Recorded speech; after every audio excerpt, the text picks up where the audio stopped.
Iniibig niyo ba ang bayang ito?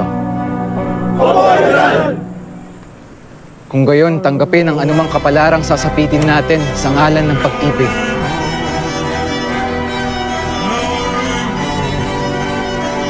Walang mga bayani sa bundok na ito.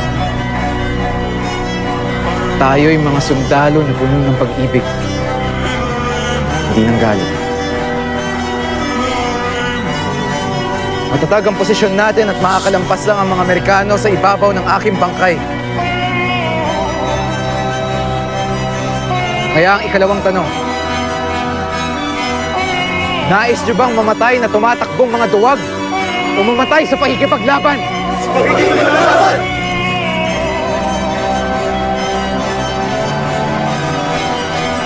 Naway maging tapat tayo sa ating mga salita.